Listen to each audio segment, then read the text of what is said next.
Support for this podcast comes from Progressive, a leader in RV insurance. We've all made RVing mistakes, like not pest-proofing the RV for winter, but there's one mistake you shouldn't make: not insuring your travel trailer. Progressive RV Insurance can protect your travel trailer when your auto or home insurance can't. Get a quote at Progressive.com. Progressive Casualty Insurance Company and Affiliates. Every team, every topic, everywhere. This is Believe.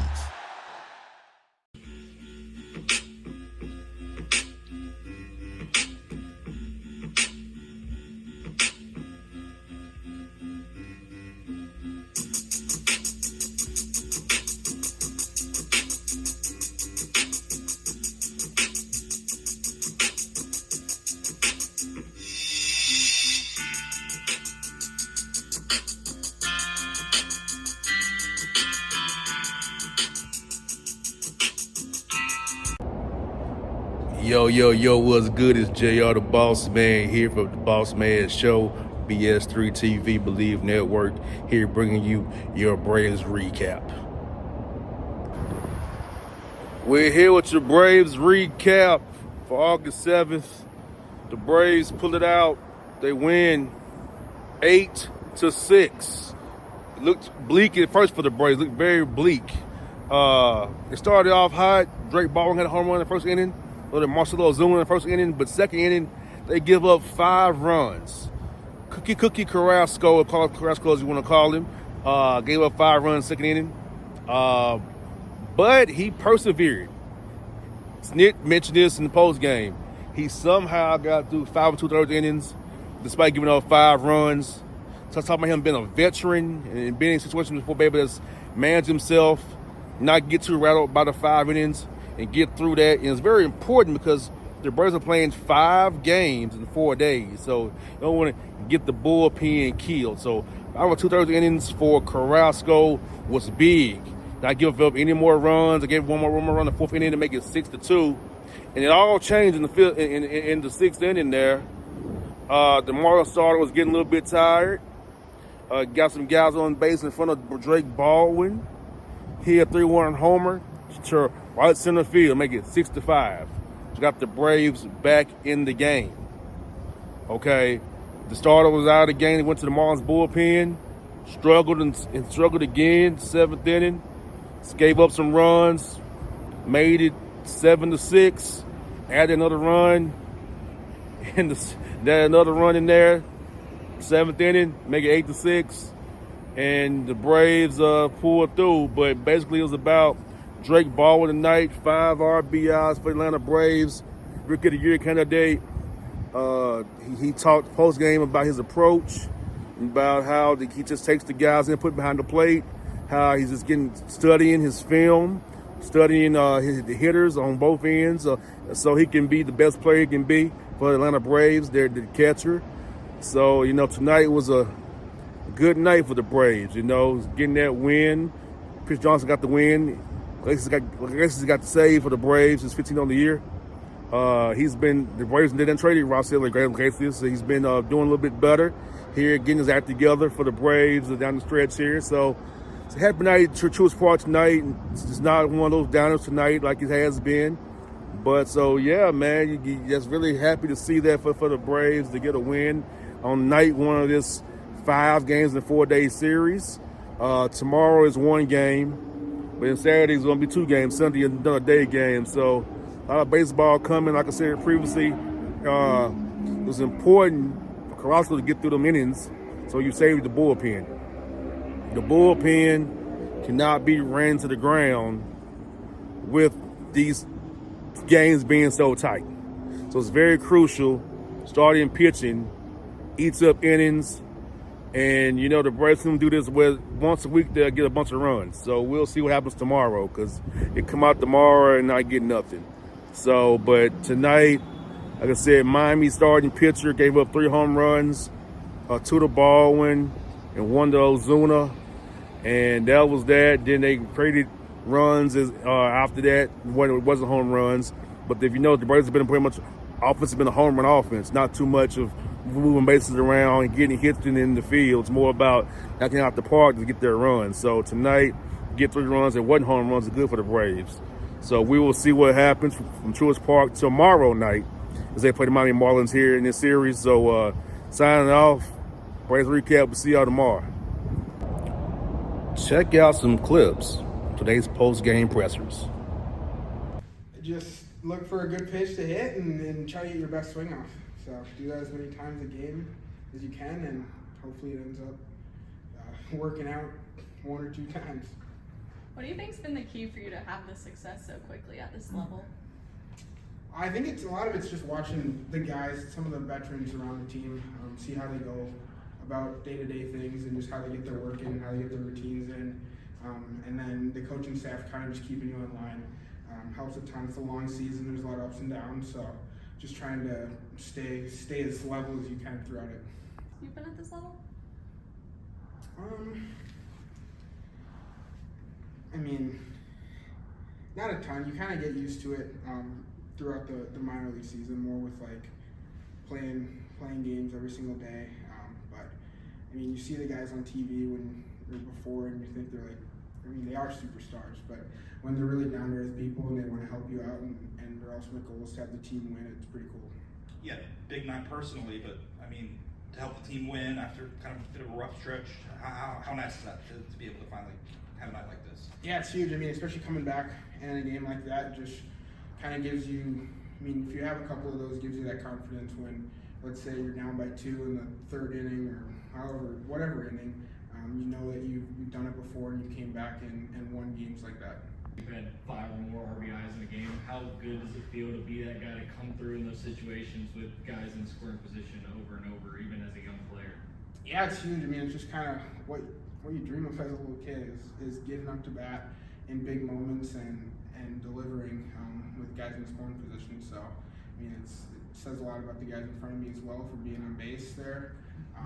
But yeah, it's just still trying to get a good pitch to hit and putting your best swing on it. It was your first organization. You know, after that 2nd inning, things were a little bumpy. Can you shed any light on an adjustment or the conversation you guys had after that half inning that kind of got turned around?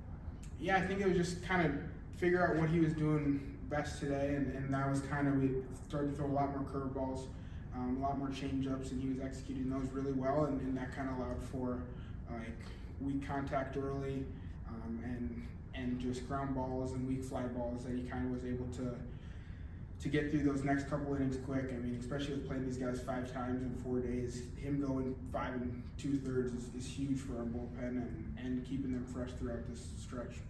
Do you feel like this thing you got going on with Murphy here, the DH catcher sort of duo, kind of helps you in terms of learning and developing as a rookie? Yeah, completely. I mean, him and Sandy being here.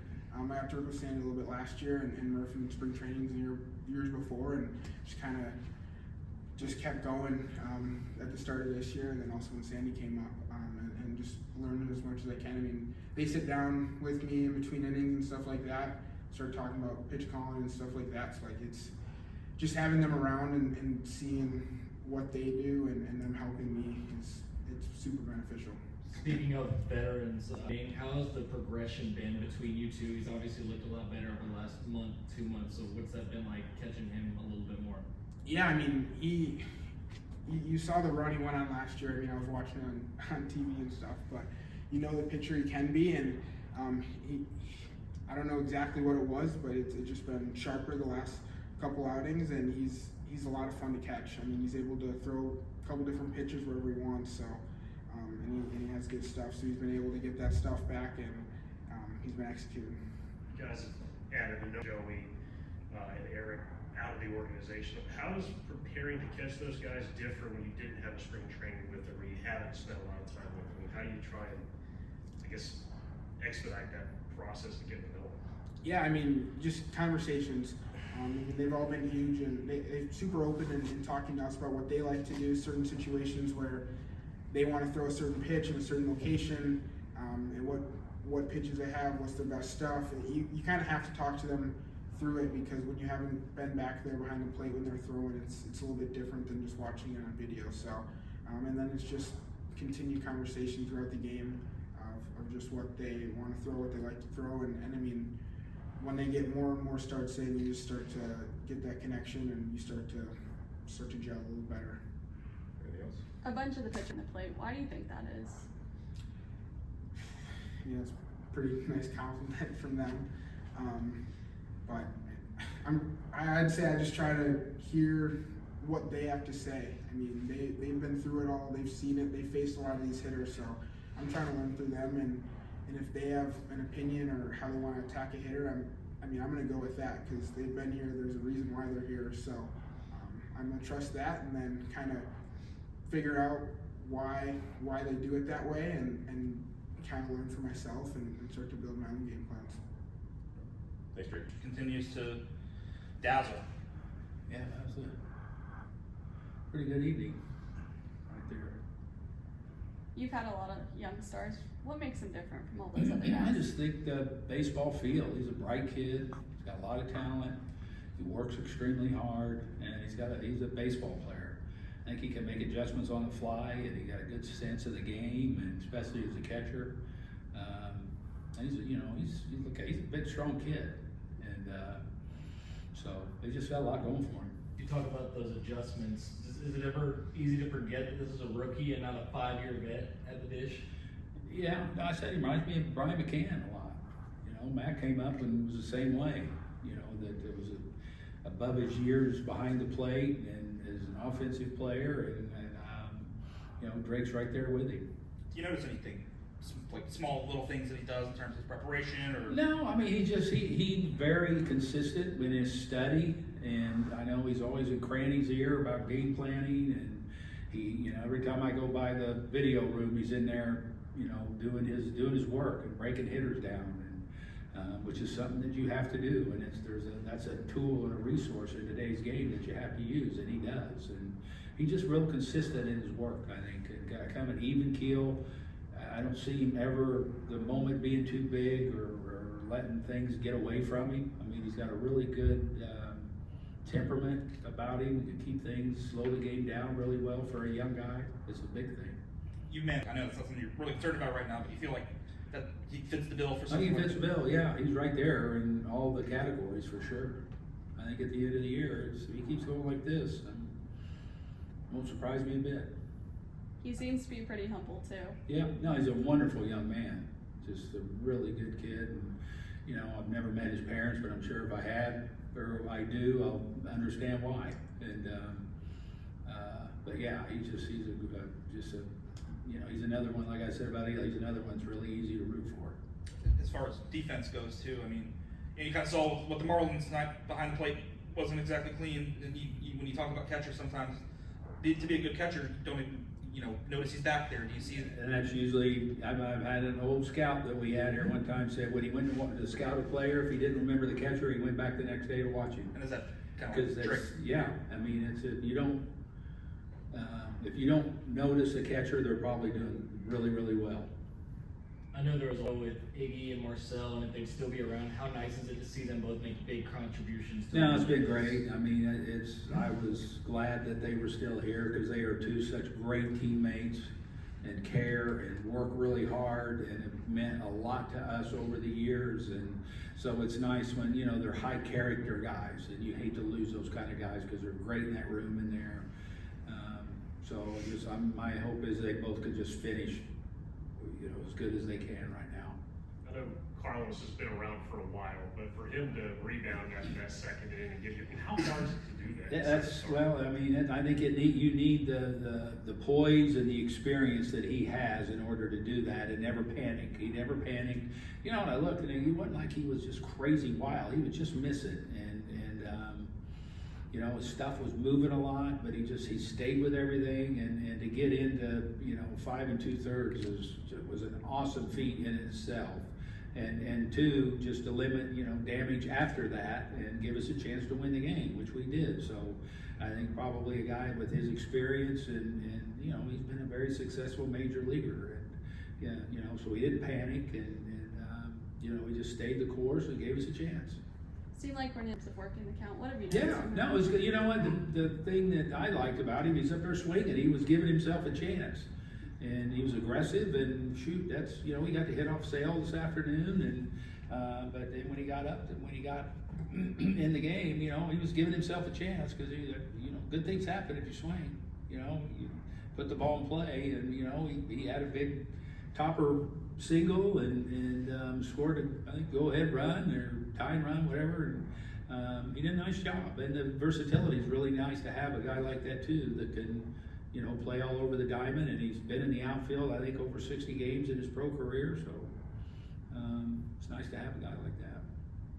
Any last questions? Thanks.